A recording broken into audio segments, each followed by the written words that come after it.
everybody. Welcome to my art hut this morning. I've got my cacao, got my incense,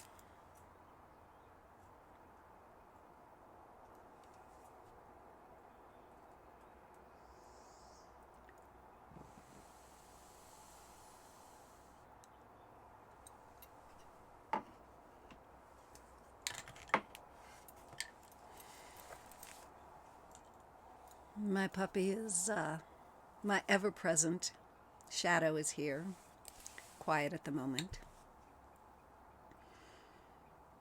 Oh my gosh.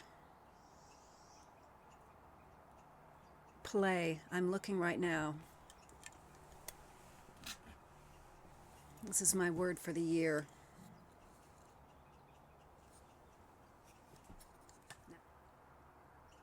How can I play? How can I play with some of the more intense conversations within myself?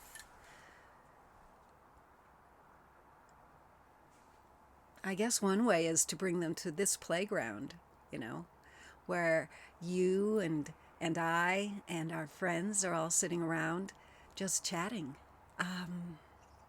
I've been contemplating for the last probably about 10 days now with this one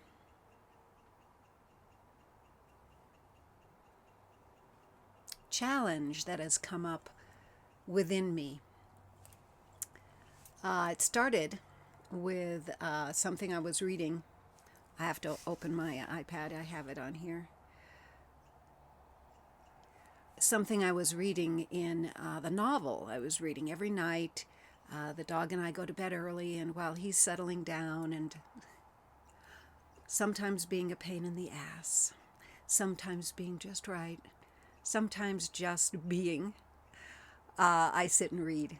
And that's when I get in my novel reading. That's something I've done all of my life. I read every single day. And I have two genres of literature. One is mysteries, and the other is fantasy. Right now I'm on a mystery kick. And I'm rereading all of the Three Pines mysteries written by Louise Penny, who is one of my favorite authors. She writes such beautiful words about the human experience. And so this struck me. Now the main character, did you see what this was on my arms? Yeah, I'm clicker training the dog, so it's always on me. Back to Three Pines. The hero of the story is Armand Gamache, who is a high-ranking policeman and in Quebec, Canada. And he is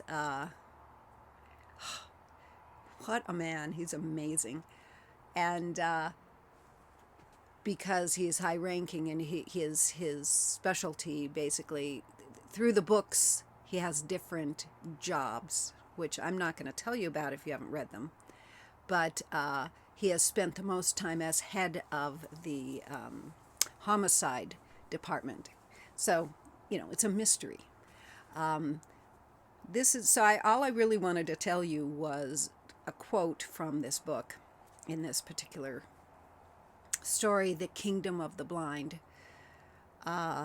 So the chief inspector, Gamache, who is this hero, says, this is an internal, he saw all the days, all the nights, all the blood, his own and others, people whose lives he'd saved and those he'd taken. He was reflecting on all of the gruesomeness of his life. But to keep his sanity, his humanity, his equilibrium, he needed to recall the wonderful events as well. Didn't expect the tears so early. And he goes on to say all of his wonderful events as well. His wife, his having their son and daughter, grandchildren, the place he lives. The memory of the heart was far stronger than whatever was kept in the mind. The question was, what did people keep in their heart? So this started the contemplation that I've been just playing with every day, a little bit here and there.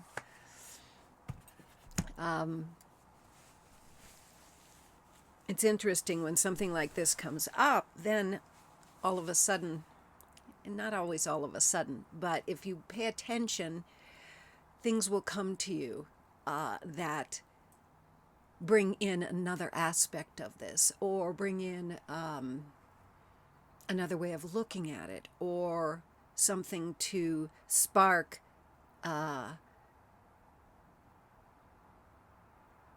to make it part of your life.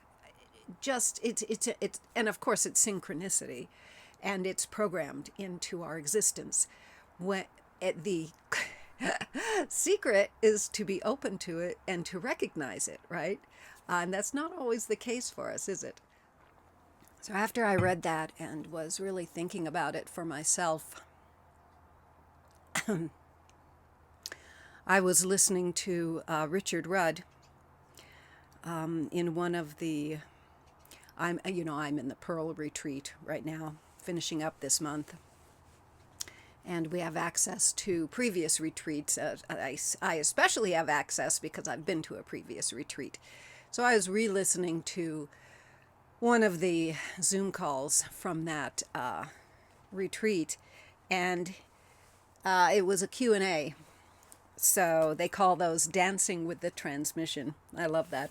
So someone was asking about Gene Key 19 and the city of, what does it do? It goes, 19 goes from codependence as the shadow.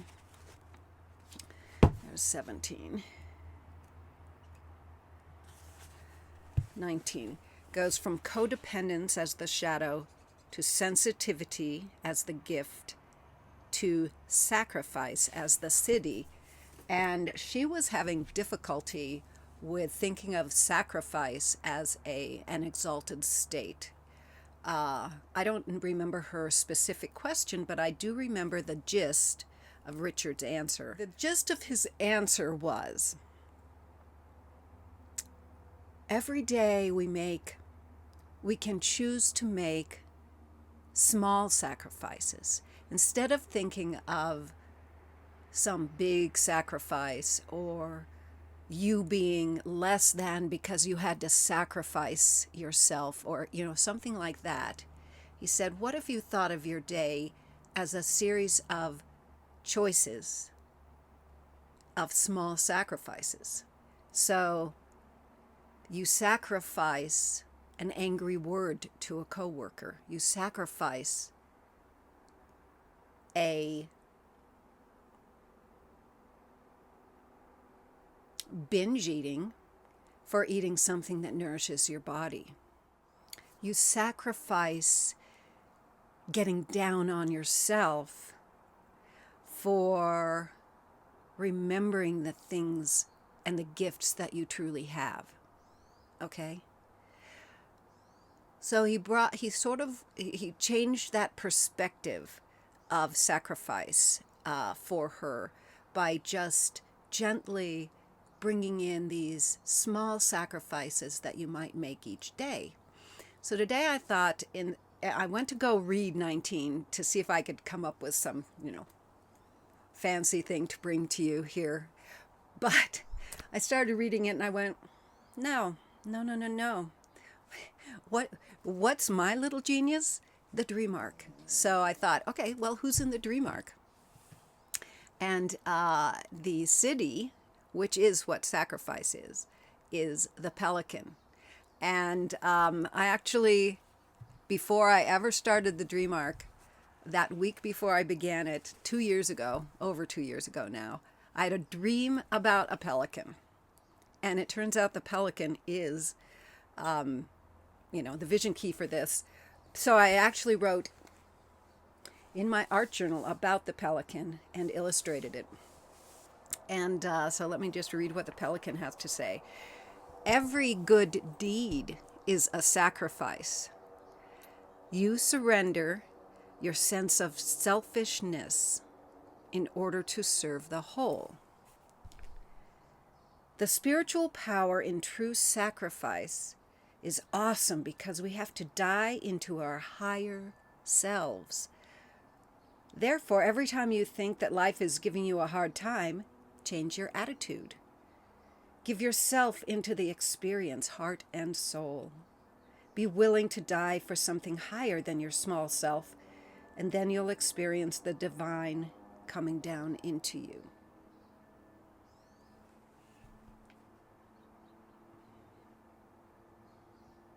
This contemplation continues.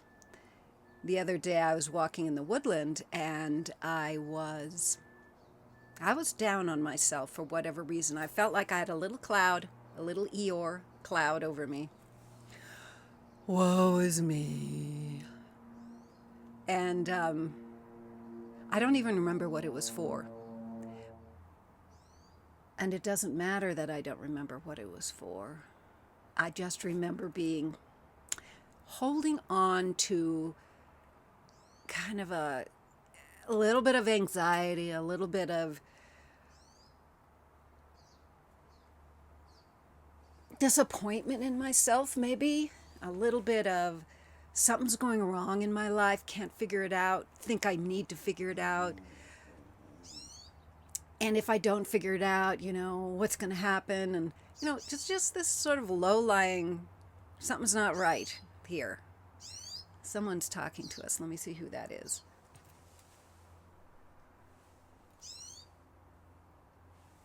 It's a pine siskin. It's a little bird, not unlike a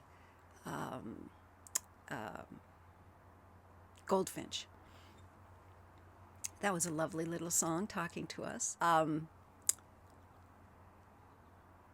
So I was kind of in a, definitely a lower frequency state of mind and state of feeling. The body, too, was in there. And yet I'm here walking in this gorgeous woodland. It's summer. Everything is lush. Flowers are out color. The trees have, beautiful leaves, and there's slight breeze, and it's cool this morning, and, and I thought, okay, so I'm feeling this way. I'm not getting a message for it.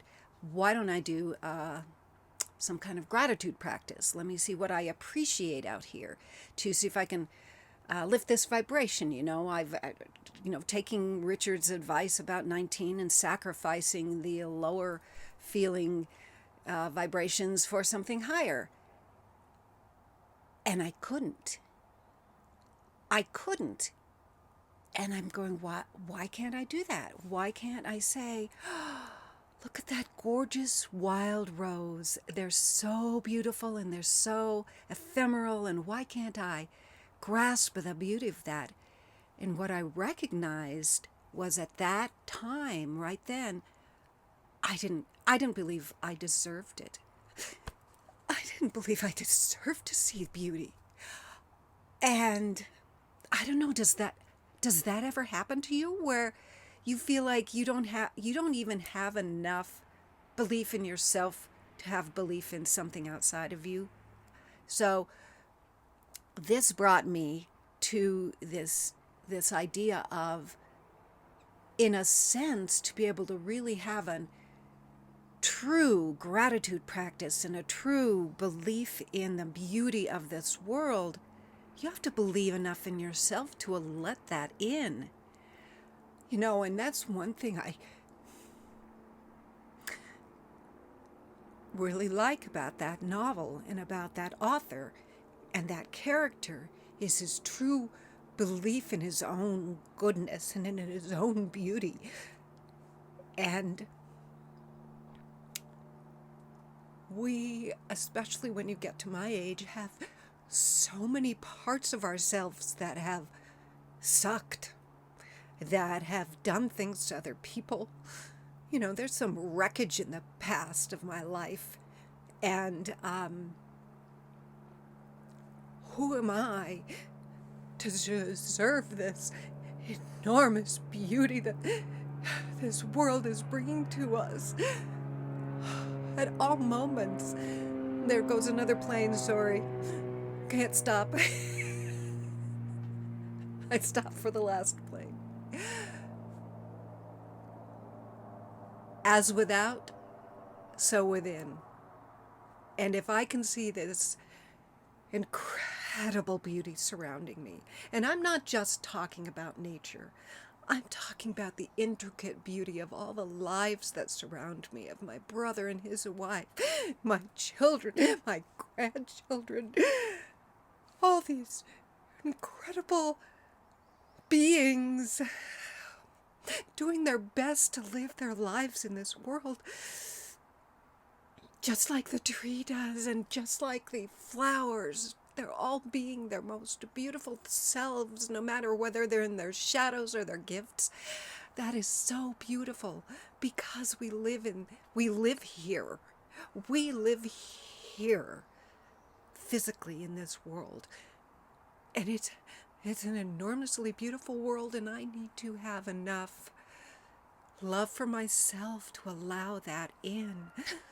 And I think that's what this whole contemplation has been leading to, this opening of my heart that I'm doing here in this video with you.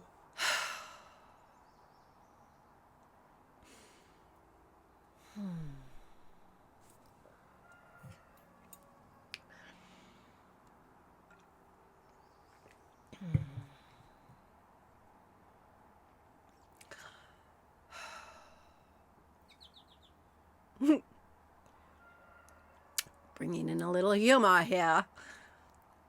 So I put on some of my makeup this morning. Just the blush and a little bit of color. Did not put on the mascara, and you know, it's a good thing I didn't either, because right now it'd be running down my face.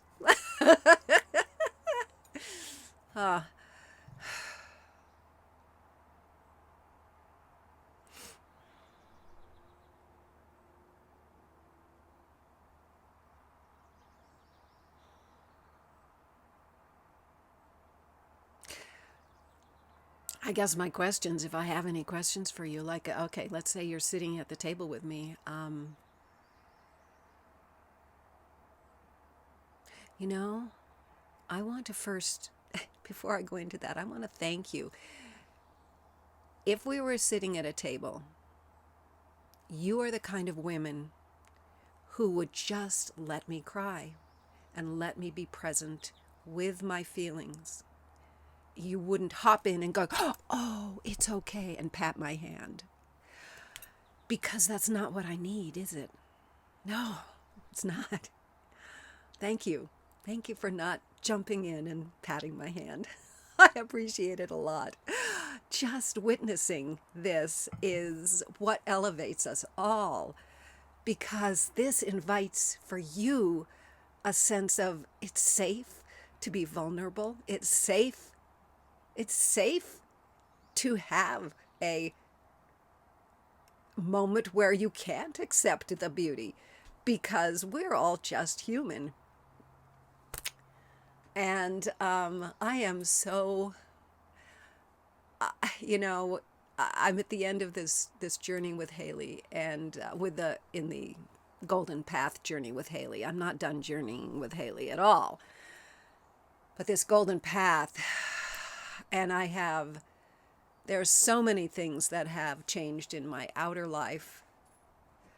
But I think the thing that has shifted the most for me in my inner life is a sense of esteem and a sense of my own, well, it's actually one of my gifts, self-assurance. Hell yes, I deserve, that's such a stupid word. I deserve I am built for beauty. And the only thing in the way of experiencing this beauty of the divine on our earth, through the trees, through my grandchildren, through the bears in the forest and the cranes in the water, the only thing that's getting in the way is my own little twisted skeins of shadow that have developed through my 67 years, and possibly, according to Richard, have been brought in from my ancestral DNA. And I'm this magnificent human being who is on the path, on this journey of awakening, who is able to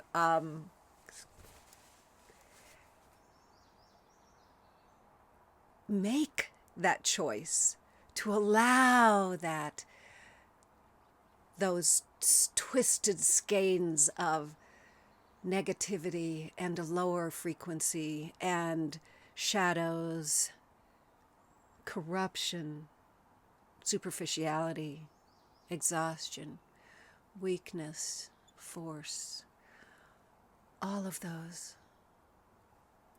dominance, letting all of them, all of those little skeins, all of those little pieces of yarn untwist, untwist, untwist, so that I can encompass the divine that comes for me, that actually is already in my DNA. That's what Haley was telling me yesterday. It's already there. And that's hearkening on the Gene Key of 43, if any of you have Epiphany in your chart. It's already there. Yeah. I'd love to keep you here having cacao with me and chatting, but I think the video's long enough. So where in your life are you holding on to that, the dark side, those emotions and those thoughts that aren't allowing you to blossom? Where are you holding on to those because you're feeling selfish? They're mine. They're all mine, my precious. Where are you holding on to those and not allowing the divine to meet you every day in beauty, in gratitude, in graciousness, in delight, in laughter, in fun? You know? Take a look at your own choices this week. Anyway, thanks for listening. Bye-bye.